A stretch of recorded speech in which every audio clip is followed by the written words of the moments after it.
ولولا كلمة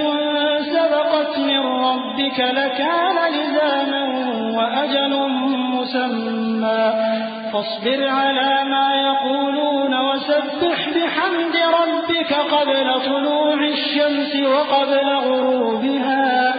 ومن آناء الليل فسبح وأطراف النهار لعلك ترضى۔ اور اگر ایک بات تمہارے پروردگار کی طرف سے پہلے صادر اور جزائے اعمال کے لیے ایک میعاد مقرر نہ ہو چکی ہوتی تو نزول عذاب لازم ہو جاتا۔ پس جو کچھ یہ بکواس کرتے ہیں اس پر صبر کرو اور سورج کے نکلنے سے پہلے اور اس کے غروب ہونے سے پہلے اپنے پروردگار کی تسبیح و تحمید کیا کرو اور رات کی کچھ گھڑیوں میں بھی اس کی تسبیح کیا کرو اور دن کے مختلف اوقات یعنی دوپہر کے وقت بھی تاکہ تم خوش ہو جاؤ۔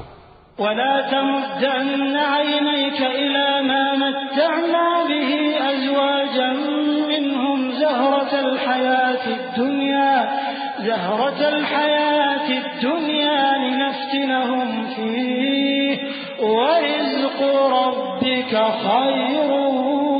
وأبقى وأمر أهلك بالصلاة واصطبر عليها لا نسألك رزقا نحن نرزقك والعاقبة للتقوى وقالوا لولا يأتينا بآية من ربه أولم تأتهم بينة ما في الصحف الأولى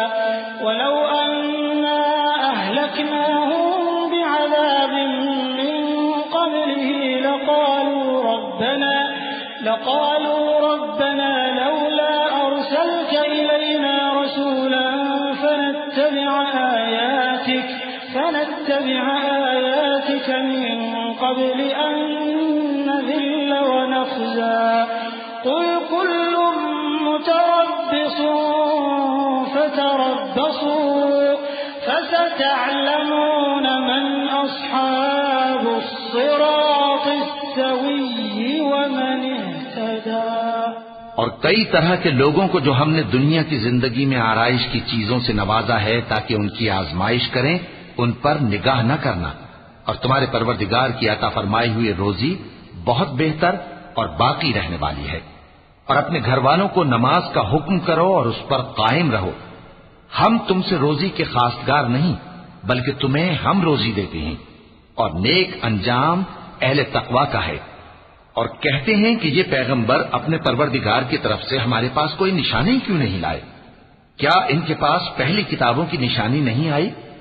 اور اگر ہم ان کو پیغمبر کے بھیجنے سے پیش کر کسی عذاب سے ہلاک کر دیتے تو یہ کہتے کہ اے ہمارے پروردگار تو نے ہماری طرف کوئی پیغمبر کیوں نہ بھیجا کہ ہم ذلیل اور رسوا ہونے سے پہلے تیرے احکام کی پیروی کرتے۔